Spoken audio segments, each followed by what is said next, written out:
چونکہ اللہ تبارک و تعالی نے مسلمانوں کو یہ فرمایا تھا کہ یہ یہودی لوگ جو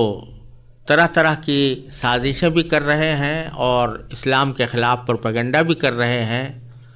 اور اسلام کے خلاف طرح طرح کے شبہات بھی لوگوں کے دلوں میں پیدا کر رہے ہیں، اور یہ چاہ رہے ہیں کہ کسی طرح جو لوگ مسلمان ہو گئے ہیں وہ واپس کفر کی طرف چلے جائیں، تو آپ اس وقت ان کی طرف دھیان نہ دیجیے، آپ فی الحال اپنے کام میں لگے رہیے۔ فی الحال ان کے ساتھ جنگ یا لڑائی کا کوئی موقع نہیں ہے، اور ابھی اللہ تعالیٰ کی طرف سے یہ حکم نہیں آیا کہ آپ ان کے ساتھ جنگ کریں یا لڑائی کریں یا ان کو اس قسم کی سازشوں کی سزا اس دنیا میں دیں۔ اس کا موقع کبھی آگے آنے والا ہے، اسی لیے فرمایا تھا حتی یأتی اللہ بامرہ، کہ اللہ تعالیٰ اپنا فیصلہ لے آئے۔ تو اب اللہ تبارک و تعالیٰ فرماتے ہیں کہ مسلمانوں سے خطاب کرتے ہوئے کہ اب تم اپنے کام میں لگے رہو، جس کام کا حکم دیا جا رہا ہے وہ اپنے زندگی میں اختیار کرو، اور فی الحال ان یہودیوں سے تعرض چھوڑ دو۔ چنانچہ آگے اسی کا حکم دیا گیا ہے، اور جو آیتیں آگے آ رہی ہیں اس میں اللہ تبارک و تعالیٰ نے ایک طرف مسلمانوں کو خطاب فرمایا ہے کہ وہ اپنے کام میں لگے رہیں، اور دوسری طرف یہ بتایا ہے کہ در حقیقت یہ لوگ جھوٹی قسم کی آرزوؤں میں مبتلا ہیں، اس کی وجہ سے یہ وہ حرکتیں کر رہے ہیں جن کا ذکر پیچھے آیا۔ چنانچہ اگلی آیت میں اسی کا بیان ہے۔ باری تعالیٰ فرماتے ہیں اعوذ باللہ من الشیطان الرجیم بسم اللہ الرحمن الرحیم وَأَقِيمُوا الصَّلَاةَ وَآتُوا الزَّكَاةَ وَمَا تُقَدِّمُوا لِأَنفُسِكُم مِّنْ خَيْرٍ تَجِدُوهُ عِندَ اللَّهِ إِنَّ اللَّهَ بِمَا تَعْمَلُونَ بَصِيرٌ وَقَالُوا لَن يَدْخُلَ الْجَنَّةَ إِلَّا مَن كَانَ هُودًا أَوْ نَصَارَىٰ تِلْكَ أَمَانِيُّهُمْ قُلْ هَاتُوا بُرْهَانَكُمْ إِن كُنتُمْ صَادِقِينَ بَلَىٰ مَنْ أَسْلَمَ وَجْهَهُ لِلَّهِ وَهُوَ مُحْسِنٌ فَلَهُ أَجْرُهُ عِندَ رَبِّهِ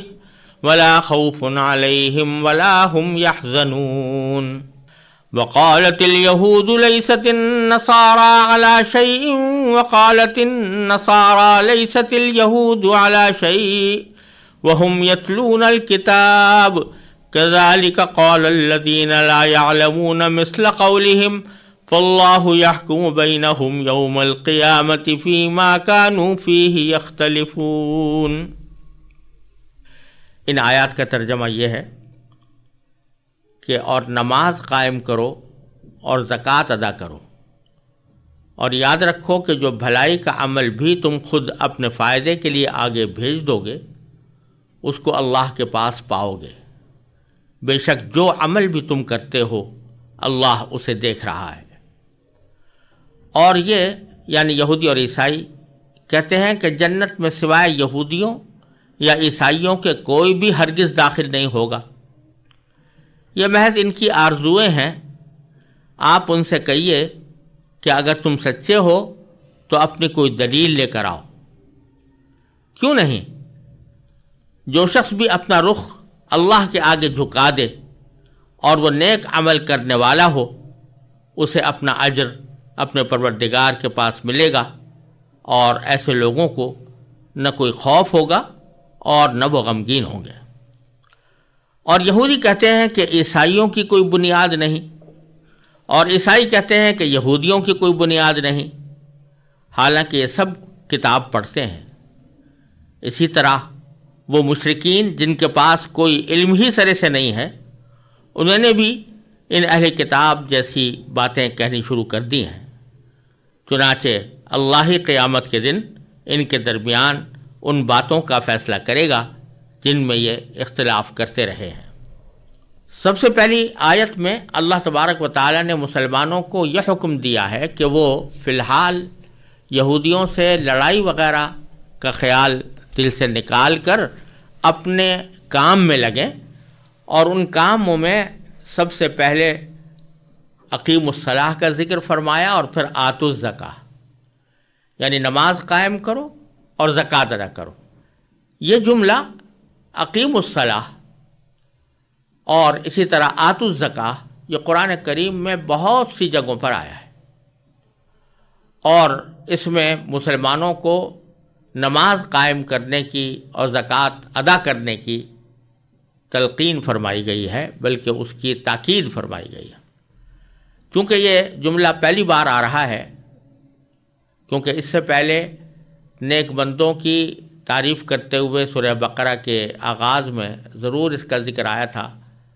یقیمون الصلاۃ، کہ وہ نماز کو قائم کرتے ہیں، لیکن ایک حکم کے طور پر واقیموا الصلاۃ جو بہت سی جگہوں پر قرآن کریم میں آیا ہے، یہ اس کا پہلا موقع ہے، لہذا تھوڑی سی اس کی تفسیر سمجھ لینا مناسب ہے۔ قرآن کریم نے جہاں پر بھی نماز پڑھنے کا حکم دیا ہے تو یہ نہیں فرمایا کہ نماز پڑھو، بلکہ ہر جگہ اقیم الصلاۃ کا ارشاد فرمایا گیا ہے، جس کے معنی ہے نماز قائم کرو۔ بلکہ اگر عربی زبان کے لحاظ سے دیکھا جائے تو اقیمو یہ امر کا صیغہ ہے اور اقامت سے نکلا ہے۔ اقامت کے دو معنی ہوتے ہیں، ایک تو کسی چیز کو قائم کرنا، یعنی اس کو مستقل بنانا، جیسے مثال کے طور پر کہا جاتا ہے کہ کسی شخص نے دیوار قائم کر دی، دیوار کھڑی کر دی، یعنی اس کو مستقل طور پر تعمیر کر دیا۔ تو اقامت کے معنی مستقل طور پر کسی چیز کو کھڑا کرنے کے بھی آتے ہیں، اور اقامت کے معنی کسی چیز کو سیدھا کرنے کے بھی آتے ہیں۔ اگر کوئی چیز ٹیڑھی ہے اور آدمی اس کو سیدھا کر دے تو اس کو بھی اقامت عربی زبان میں کہا جاتا ہے۔ تو یہاں اللہ تبارک و تعالی نے نماز کے لیے اقامت کو جو استعمال فرمایا ہے، اس میں دونوں قسم کے مفہوم شامل ہیں۔ ایک طرف یہ مفہوم شامل ہے کہ نماز کو قائم کرو، یعنی اس کو مستقل پابندی کے ساتھ ادا کرو۔ گنڈے دار نماز کا حکم نہیں ہے کہ کبھی پڑھی اور کبھی چھوڑ دی، بلکہ اقامت کے معنی یہ ہوئے کہ اس کو مستقل طور پر قائم کرو اور ایک اس کا ایک اپنی زندگی کے اندر ایک مستقل معمول بناؤ۔ اور اسی میں یہ بات بھی داخل ہے کہ نماز کو جماعت کے ساتھ ادا کرو، کیونکہ مردوں کے لیے حکم یہ ہے کہ وہ نماز جماعت کے ساتھ ادا کیا کریں۔ تنہا جو نماز پڑھی جاتی ہے مردوں کی طرف سے، وہ نماز کامل نہیں ہوتی، ناقص ہوتی ہے۔ لہذا نماز قائم کرنے کے اندر یہ مفہوم بھی داخل ہے کہ جماعت سے نماز پڑھو، جماعت کا اہتمام کرو۔ تو اقامت کے پہلے معنی کے لحاظ سے اس میں دو چیزیں شامل ہو گئیں، ایک نماز کی پابندی، اور جب بھی نماز کا وقت آئے تو آدمی نماز کا اہتمام کرے، اور دوسرے اس نماز کو جماعت کے ساتھ ادا کرنا، انفرادی طور پر بلا عذر نماز ادا کرنے سے پرہیز کرنا، بلکہ جب بھی نماز آدمی ادا کرے تو کوشش اس بات کی کرے کہ وہ جماعت کے ساتھ ادا ہو۔ اور دوسرے معنی اس کے ہے سیدھا کرنا، جس کے معنی یہ کہ نماز جب پڑھو تو اس کے ظاہری اور باطنی ہر قسم کے تقاضوں کو پورا کرو، جس میں یہ بات بھی داخل ہے کہ نماز اس طرح پڑھو جیسے نبی کریم سرور دو عالم صلی اللہ علیہ وسلم نے پڑھی، اور آپ نے پڑھ کر یہ فرمایا کہ صلو کما رأیتمونی اصلی، آپ نے صحابہ کرام سے فرمایا کہ تم ایسے ہی نماز پڑھا کرو جیسے کہ تم نے مجھے نماز پڑھتے ہوئے دیکھا۔ تو آپ نے جس طرح پڑھی ہے کہ جس طرح آپ نے قیام فرمایا اس طرح قیام کرو، جس طرح آپ نے رکوع فرمایا اس طرح رکوع کرو، جس طرح سجدہ فرمایا اس طرح سجدہ کرو، جس طرح آپ نماز میں بیٹھے اس طرح بیٹھو۔ تو نماز کی جو ظاہری ہیئت ہے اور اس کی جو ظاہری شکل ہے اس کو سیدھا کرو۔ سیدھا کرنے کے معنی یہ کہ اس کو ٹھیک ٹھیک آداب اور شرائط کے ساتھ ادا کرو۔ جلدی جلدی اس طرح پڑھ لینا جیسے کوئی سر سے فریضہ ٹالا جاتا ہے کہ آدمی نے ذرا سی دیر بس سر جھکایا اور پھر فوراً کھڑا ہو گیا، یہ نماز کو سیدھا کرنا نہیں ہے۔ اسی لیے ایک مرتبہ نبی کریم سرور دو عالم صلی اللہ علیہ وسلم نے ایک صاحب کو دیکھا کہ وہ بہت جلدی جلدی نماز پڑھ رہے ہیں، تو آپ نے بعد میں فرمایا کہ صلی فإنک لم تصلی، جاؤ دوبارہ نماز پڑھو کیونکہ تمہاری نماز نہیں ہوئی، کیونکہ انہوں نے سجدہ پوری طرح صحیح طریقے سے نہیں کیا تھا، رکوع صحیح طریقے سے نہیں کیا تھا، تو اس وجہ سے آپ نے اس کو یہ فرمایا کہ تم نے پڑھی ہی نہیں، تو سیدھی نہیں ہوئی وہ نماز۔ تو سیدھا کرنے میں ایک تو ظاہری حیات کو درست کرنا کہ وہ سنت کے مطابق ہو، اور اس کے لیے ضروری ہے کہ ہر مسلمان اس کو سیکھے، سنت کی طریقے سے نماز پڑھنے کا جو تفصیلی بیان ہے اس کو کسی مستند کتاب میں دیکھ کر اس کو سمجھے اور اپنے عمل میں اس کو لے کر آئے۔ اور اسی کا ایک حصہ یہ ہے کہ باطنی اعتبار سے بھی وہ نماز درست ہونی چاہیے، یعنی حتی الامکان اس میں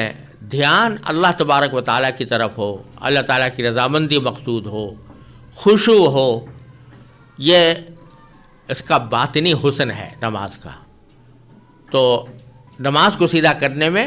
یہ بات بھی داخل ہے کہ اس کا جو باطنی رخ ہے وہ درست ہو، اللہ تعالیٰ کی طرف توجہ ہو۔ غیر اختیاری طور پر جو خیالات آ جاتے ہیں اللہ تعالیٰ معاف فرما دیتے ہیں، لیکن اپنی طرف سے انسان یہ کوشش کرے کہ اس کا دھیان نماز کے افعال کی طرف اور نماز کے اندر جو الفاظ وہ زبان سے نکال رہا ہے ان الفاظ کی طرف دھیان رکھے۔ اگر فرض کرو کسی وقت خیالات بھٹک جائیں تو پھر لوٹ کر آ جائے، یہ بھی اقامت صلاۃ کے اندر داخل ہے۔ تو اقامت صلاۃ کے اندر یہ بات بھی داخل ہوئی کہ پابندی کی جائے، اوقات صحیح وقت پر نماز پڑھی جائے، اور یہ بات بھی داخل ہے کہ جماعت کے ساتھ پڑھیں، اور یہ بات بھی داخل ہے کہ اس کو سنت کے مطابق ادا کیا جائے، اور یہ بات بھی داخل ہے کہ اس کو خشوع کے ساتھ، دھیان کے ساتھ ادا کیا جائے۔ اس لیے ہر جگہ اللہ تبارک و تعالی نے نماز پڑھنے کا حکم دینے کے بجائے نماز قائم کرنے کا حکم دیا ہے، وَأَقِیمُوا الصَّلَاةَ۔ دوسرا جملہ ہے وَآتُوا الزَّکَاةَ، یعنی زکوٰۃ ادا کرو۔ یہاں پر بھی زکوٰۃ کو ادا کرنا کا لفظ استعمال فرمایا ہے، مطلب یہ کہ جس طرح زکوٰۃ نکالنا ضروری ہے اسی طرح یہ بھی ضروری ہے کہ جب آپ زکوٰۃ کسی کو دے رہے ہوں تو اس بات کا اطمینان کریں کہ واقعتاً یہ اس زکوٰۃ کا مستحق ہے اور یہ صحیح جگہ پر پہنچ رہی ہے۔ تو زکوٰۃ کے ادا کرنے کا بھی حکم اس طرح دیا گیا ہے۔ بہرحال ان دونوں جملوں سے یہاں پر مقصود یہ ہے کہ فی الحال تم اپنے کرنے کا کام کیے جاؤ، اور وہ کام یہ ہے کہ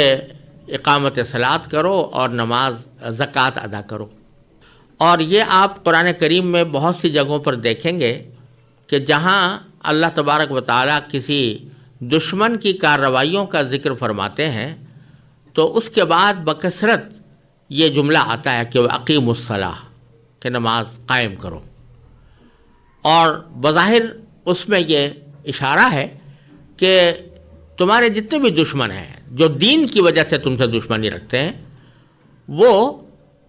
تمہیں اللہ تبارک و تعالیٰ کی مشیت کے بغیر نقصان نہیں پہنچا سکتے، لہذا اگر تم اپنے کرنے کا کام کیے جاؤ اور اللہ تعالیٰ کی طرف توجہ کرو، اور جب تمہیں کوئی اندیشہ ہو تو اللہ تبارک و تعالیٰ کی طرف رجوع کے لیے اللہ تعالیٰ کے سامنے ہاتھ باندھو اور نماز ادا کرو، تو اللہ تبارک و تعالیٰ اس کی برکت سے تمہیں انشاءاللہ اس مشکل سے نکال دیں گے اور دشمنوں کی ان سازشوں سے تمہیں نجات عطا فرمائیں گے۔ تو یہاں پر بھی اللہ تبارک و تعالیٰ یہودیوں کی سازشوں کا اور ان کے پھیلائے ہوئے شبہات کا ذکر فرماتے ہوئے فرما رہا ہے کہ اس وقت تو تم درگزر سے کام لو، کوئی دنیاوی طور پر ان کو سزا نہ دو، لیکن نماز کی طرف متوجہ ہو جاؤ، کیونکہ جب اللہ تبارک و تعالیٰ کو راضی کرو گے، اللہ تبارک و تعالیٰ کے ساتھ تعلق تمہارا مضبوط ہوگا، تو اس کے نتیجے میں اللہ تبارک و تعالیٰ کی طرف سے مدد آئے گی، اور حتیٰ یاتی اللہ بامرہ، یعنی اللہ تعالیٰ اپنا فیصلہ لے کر آئیں گے اور صورت میں تمہارے دشمنوں کو شکست کا سامنا کرنا پڑے گا۔ تو اس سے یہ بات بھی معلوم ہو رہی ہے کہ جب کبھی مسلمانوں کو مشکلات درپیش ہوں، عمومی مشکلات، اجتماعی مشکلات، تو اس کا بہترین حل ایک یہ بھی ہے کہ بندے اللہ تعالیٰ کی طرف متوجہ ہوں اور نمازوں کا اہتمام کریں، اس میں فرائض بھی داخل ہیں اور نفلی نمازیں بھی داخل ہیں جس میں نماز حاجت ہے. مثلا نبی کریم صلی اللہ علیہ وسلم نے تلقین فرمائی ہے کہ جب تمہیں کوئی حاجت پیش آئے تو اللہ تبارک و تعالیٰ سے اپنی حاجت مانگنے سے پہلے 2 رکعتیں نماز حاجت کی نیت سے پڑھو اور پھر اللہ تعالیٰ سے مانگو. اور حدیث میں بھی آتا ہے کہ نبی کریم سرور دو عالم صلی اللہ علیہ وسلم کو جب کوئی پریشانی ہوتی تو فوراً آپ نماز پڑھتے تھے. حدیث کے الفاظ یہ ہیں کہ اذا حزبہ امر فزع الی الصلاۃ، کہ جب آپ کو کوئی پریشانی پیش آتی تو آپ جلدی سے نماز کی طرف متوجہ ہوا کرتے تھے. تو یہ سبق بھی اس آیت سے ہمیں مل رہا ہے کہ جب کبھی کوئی پریشانی پیش آئے تو رجوع الی اللہ کا اہتمام کیا جائے، اور نماز کا اس میں خاص طور پر ذکر فرمایا گیا ہے. اور پھر یہ ایک سوال پیدا ہو سکتا تھا کہ ہم نماز تو ادا کریں اور زکوٰۃ بھی ادا کریں لیکن جہاد نہ کریں، تو جہاد بھی تو ایک بہت بڑا فریضہ ہے. تو کیا جہاد کو چھوڑ کر محض اس نماز اور زکوٰۃ ادا کرنے سے اللہ تبارک و تعالیٰ کی رضا ہمیں حاصل ہو جائے گی؟ تو اس کا جواب اگلے جملے میں دیا جا رہا ہے. اللہ تعالیٰ فرما رہے ہیں کہ چونکہ ابھی تمہیں اللہ تعالیٰ کی طرف سے جہاد کا حکم نہیں دیا گیا ان یہودیوں کے خلاف، لہٰذا یہ نہ سمجھو کہ جہاد کے بغیر جب تم نماز روزہ کرو گے یا زکوٰۃ ادا کرو گے تو اس سے تمہیں اللہ تبارک و تعالیٰ کا قرب یا اس کی رضا حاصل نہیں ہوگی، بلکہ حقیقت یہ ہے کہ وَمَا تُقَدِّمُوا لِأَنفُسِكُم مِّن خَيْرٍ، تم اپنے فائدے کے لیے جو عمل بھی آگے بھیجو گے، یعنی اللہ تبارک و تعالیٰ کے پاس تمہارا وہ عمل ذخیرہ ہوگا آخرت کے لیے، تو تجدوہ عند اللہ، تم اس کو اللہ کے پاس پاؤ گے. وہاں جا کر تمہیں پتہ چلے گا کہ یہ نمازیں، یہ روزے، یہ زکوٰۃ، یہ صدقات جو تم یہاں کر رہے ہو بظاہر کتنے ہی معمولی نظر آتے ہوں، لیکن اللہ تبارک و تعالیٰ کے ہاں جب پہنچو گے تو ان کا بہت بڑا عظیم ذخیرہ تمہیں ملے گا. اور ان اللہ بما تعملون بصیر، بے شک اللہ تبارک و تعالیٰ تمہارے ہر اس عمل کو دیکھ رہا ہے جو تم کرتے ہو. لہٰذا کسی بھی عمل کو حقیر نہ سمجھو اور کسی بھی عمل کو یہ نہ سمجھو کہ اس سے کیا فائدہ ہوگا. اللہ تعالیٰ چونکہ ہر عمل کو دیکھ رہا ہے، لہذا ہر عمل کا مناسب صلہ اللہ تبارک و تعالیٰ کی طرف سے تمہیں ملے گا.